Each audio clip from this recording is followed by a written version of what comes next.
Hello दोस्तों, आपका Jha scholar academy में दिल खोल के स्वागत है।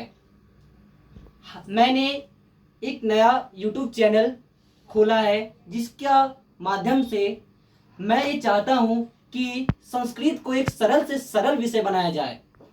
बहुत सारे स्टूडेंट्स ये सोचते हैं कि एक संस्कृत जो है वो बहुत कॉम्प्लिकेटेड सब्जेक्ट है, बट एक ऐसा नहीं है। मैं इसे सरल से सरल वे में आपको डिलीवर करना चाहूँगा। चलिए आज की जो मुख्य विचार है उसको प्रस्तुत करेंगे। कहने का मतलब हो गया जो मुख्य आज का काम है वो स्टार्ट करने में जा रहा हूँ। आज हम संस्कृत के शब्दरूप के बारे में जानेंगे। शब्दरूप होता क्या है? जैसा कि आप और हम जानते हैं, बचपन से ही सुनते आ रहे हैं, वाक्य की सबसे छोटी इकाई को हम शब्द कहते हैं। शब्द जब वाक्य में प्रयोग होने लगता है तो उसे हम सार्थक शब्द कहते हैं। ये शब्द संज्ञा भी हो सकते हैं, सर्वनाम भी हो सकते हैं, विशेषण भी हो सकते हैं। जब वाक्य के अनुसार इनका रूप परिवर्तित होता है उन्हीं को हम शब्द रूप कहते हैं। आप पूछेंगे भैया कैसे? हम आपको उदाहरण के तौर पर समझाते हैं। जैसे कि वह लड़का पढ़ रहा है, और इसके उपलक्ष्य में एक और उदाहरण ले रहा हूं, वे लड़के पढ़ रहे हैं। यहां पर वाक्य ने अपना वचन एक वचन से द्विवचन में आया तो जो वह सर्वनाम है वो आपके पास परिवर्तित होके वे दोनों में आ गया या वह दोनों में आ गया, और आपका लड़का जो है लड़के में आ गया। तो मैं यही आपको कहना चाहता हूं कि ये जो शब्द है यानी कि संज्ञा भी हो सकते हैं, सर्वनाम भी हो सकते हैं, विशेषण भी हो सकते हैं। जब वाक्य के अनुसार ये अपना रूप परिवर्तित करते हैं तो उन्हीं को हम शब्दरूप कहते हैं। लाइए आज हम आपको राम शब्दरूप के बारे में पढ़ाएंगे, और ये एक आकारांत पुल्लिंग शब्दरूप के तहत आता है, और मैं आपको इसे याद करने की एक शॉर्टेस्ट ट्रिक दूंगा।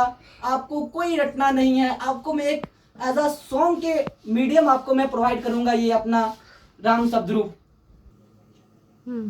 जैसा कि आप देख सकते हैं, मैंने राम शब्दरूप एक वाइट पन्ना पे लिखा है, क्योंकि मेरे पास अभी उतना संसाधन नहीं है ताकि मैं यहाँ पे व्हाइट बोर्ड लगा सकूं। लेकिन मुझे अपने आप पर और आप लोगों पर इतना भरोसा है कि आप मुझे अपना विश्वास देते रहिए, और मैं अपना बेस्ट कंटेंट आपको डिलीवर करता रहूँगा, ताकि एक दिन ये यहाँ पर एक बोर्ड भी लग जाए, उससे आगे भी उपलब्धि में हासिल कर सकूँ। चलिए स्टार्ट करते हैं। जैसा कि एक बार मैं पुनः आपको मैं अपने संस्थान का और यूट्यूब चैनल का नेम बताना चाहता हूं, झा स्कॉलर एकेडमी। यहां पर राम आकारांत पुल्लिंग है। कहने का मतलब हो गया जब आप राम शब्द का वर्ण विन्यास करेंगे तो उसके लास्ट में अ आएगा, इसी कारण से इसको हम आकारांत पुल्लिंग कहते हैं। अगर आप राम शब्दरूप याद कर लेते हैं तो दुनिया में जितने भी आकारांत पुल्लिंग है उनका शब्दरूप इसी के अनुसार चलेगा। और जानते हैं कि पहले होता है एक वचन, उसके बाद द्विवचन, उसके बाद बहुवचन। हम जानते हैं कि आपको अभी समस्या आ रही होगी, क्योंकि मैंने एक हाथ से पेज पकड़ा है, कभी पेज इधर हो जा रहा है, कभी पेज उधर हो जाए। थोड़ा मुझे कॉर्पोरेट करिए, मैं अपना ताकि मुझे सुनिए, ताकि आपको याद हो सके। तो पहले हम एक वचन के जितने भी रूप हैं उनको याद करेंगे, उसके बाद द्विवचन के सभी रूप को याद करेंगे, उसके बाद बहुवचन के सभी रूप को याद करेंगे। और एक चीज मैं आपको और बताना चाहूंगा कि संबोधन जो है स्टार्ट, और जो ये संबोधन जो है ना, जो कि एक वचन में जो रूप होगा ना वो एज इट इज आपके पास संबोधन में आ जाएगा, और खाली उससे पहले एक हे लग जाता है, क्योंकि संबोधन का चिन्ह है हे, भो, अरे। और आप जानते हैं संस्कृत में आपके पास 7 विभक्तियां होती है, प्रथमा, द्वितीया, तृतीया, चतुर्थी, पंचमी, षष्ठी, सप्तमी, उसके बाद संबोधन संबोधन विभक्ति का प्रकार नहीं होता संस्कृत में। चलिए आज अब हम लाइन बाय लाइन इसे याद करने की कोशिश करेंगे। राम शब्द रूप अकारांत पुल्लिंग एक सिस्टमेटिक वे में। पहले हम एक वचन के सारे रूप को याद करेंगे, उसके बाद द्विवचन के सारे रूप को याद करेंगे, उसके बाद बहुवचन के सारे रूप को याद करेंगे। ठीक, चलिए स्टार्ट करते हैं। पहले हम यहाँ से प्रथमा से चतुर्थी याद करेंगे। प्रथमा से जो चतुर्थी याद करेंगे ना, तो उसमें मेरा हाथ ऊपर की तरफ जाएगा, और जब चतुर्थी से संबोधन की तरफ जब हम याद करेंगे तो मेरा हाथ नीचे की तरफ जाएगा। समझ गए? ठीक है, चलिए आगे बढ़ते हैं, स्टार्ट करते हैं। एक वचन, राम रामम रामेण रामाय। एक बार और, राम रामम रामेण रामाय, रामात रामस्य रामे राम। एक बार फ्लो में एक साथ एक बार हो जाएगा। राम रामम रामेण रामाय, रामात रामस्य रामे राम। द्विवचन की तरफ आते हैं। द्विवचन में आप 232 नंबर याद कर लीजिए। तो आपका ये आपके पास अकारांत पुल्लिंग हो, अकारांत स्त्रीलिंग हो, दुनिया का कोई भी शब्द रूप है, उसके द्विवचन में आप 232 नंबर याद कर लीजिए, आपका काम बन जाएगा। चलिए यहाँ पर देखते हैं। रामौ रामौ, रामाभ्याम रामाभ्याम रामाभ्याम, रामियो रामियो हे रामो। रामौ रामो 2 बार, रामाभ्याम रामाभ्याम रामाभ्याम 3 बार, रामियो रामियो 2 बार। और संबोधन में जो आपके पास एक प्रथमा के में जो आपके पास रहेगा वही आपके पास संबोधन में उतर जाएगा, उसके आगे हे लग जाएगा। और बहुवचन में हम आते हैं। रामाः रामान रामहे रामेभ्य, रामेभ्य रामानाम रामेषु रामा। एक बार और, रामाः रामान रामहे रामेभ्य, रामेभ्य रामानाम रामेषु रामा। अब चलिए एक बार एक वचन फिर से स्टार्ट किया जाए। उससे पहले विभक्ति को एक सॉन्ग की तरह याद कर लीजिए। प्रथमा द्वितीया तृतीया चतुर्थी पंचमी षष्ठी सप्तमी संबोधन। प्रथमा द्वितीया तृतीया चतुर्थी पंचमी षष्ठी सप्तमी संबोधन।